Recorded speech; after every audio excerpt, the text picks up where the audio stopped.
Hey guys, welcome back to Defeating Hair Loss. My name is Steve. I'm back here again with Bobby D. Welcome back, Bobby. What's up, Steve? How are we doing today? Doing great. Awesome. How's the hair doing? Looking good. Growing it out. Looking really good. I love growing it out, Yes, right? sir. Then Appreciate it. let me we're going to do before they went bald in a second, but that's a good comment. I think that everyone wants options. Would you agree? Yeah. So, I talk to a lot of guys and comments and, we go back and forth with people out there with hair loss that are like, man, just shave the head. Why not just shave the head? It's like, so easy. It's like liberating. It's like, man, you don't have to worry about your hair. But you know what? They have no options. That's all I got. And you shaved your head. I did. I remember, was it after your second procedure? Right before the second one. Okay. Yeah. And you look pretty good. I've been told that, but I don't like it. You don't like it because but if you had to shave it, you're not an ugly guy. Come on. Thanks, Steve. Well, but the thing is that the hair gives you these options.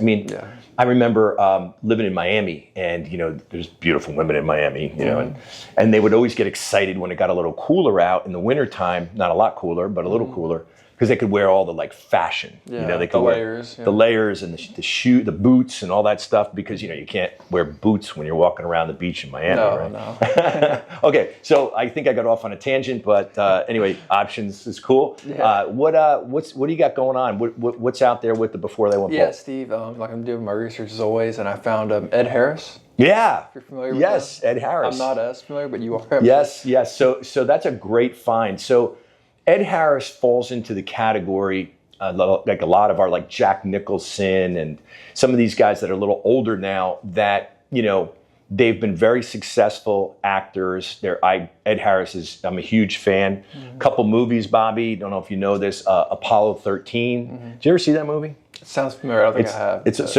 It was with Tom Hanks. Yeah.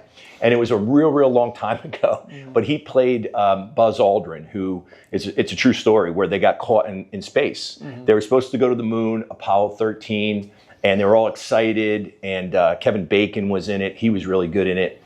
And they blew an engine, and they almost didn't make it back. Crazy. And it was an amazing story. It's very very like gut wrenching. Like you watch it, you never it's very you're attentive the whole time because you're like, oh my God. Yeah, and I loved it. Now, Ed Harris was in Houston, we have a problem. Oh, yeah. And that's where that actually came from. Oh, yeah. So Ed Harris was running, the command control in Houston. Really good part. And he was kind of in control of things. And they had to figure out a way to kind of jerry-rig a way to get more oxygen to these guys with like a knife, a fork, whatever they had in the ship. It was really cool. Mm. He played a great part. Did you ever see The Truman Show? No, I don't think so, no. The Truman Show was Jim Carrey. It was his first kind of dive into actual drama, not comedy. Oh. And it was so cool. I love this movie. He played a part where he was born into a movie. So he was actually born, and I don't know how this worked out with the parents, but his new parents were acting parents. Mm. So they were actors. His friends were actors. His neighborhood was a set. Mm-hmm. The entire town was a set. It was really cool. And Ed Harris ran kind of the director of the movie that Jim Carrey, who played Truman in the show.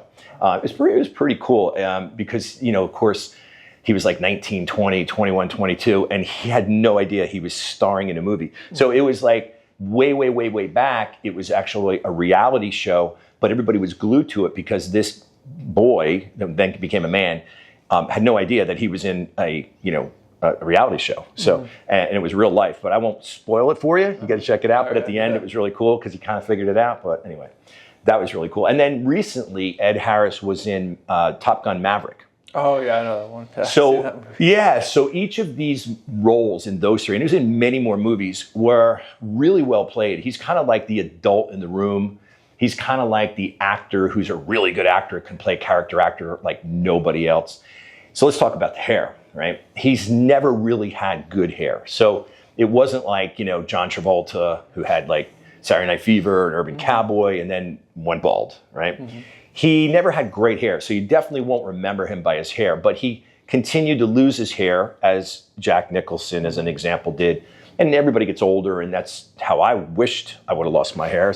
held on to it a little Slowly longer, over time, a little longer than 19. And anyway, so he now is kind of like really bald, and but he still fits that part that they need. I wonder if they need anybody else for that, because even though I got hair, I'm kind of his age. I Steve think. Michaels, man.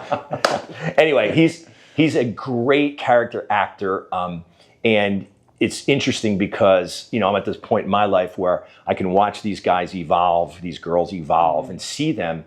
And of course, as we always, that's what this channel's about. It's all about the hair, and how did hair play a part in that? So the moral of the story for today, Bobby, is character actor, a really good actor, Ed Harris, career in Hollywood, doesn't need his hair, which is very rare for me to say. Yeah, would you agree? I agree. So Ed Harris, keep banging out those really good movies. We hope this entertains you guys. Keep watching. Don't forget to like and subscribe.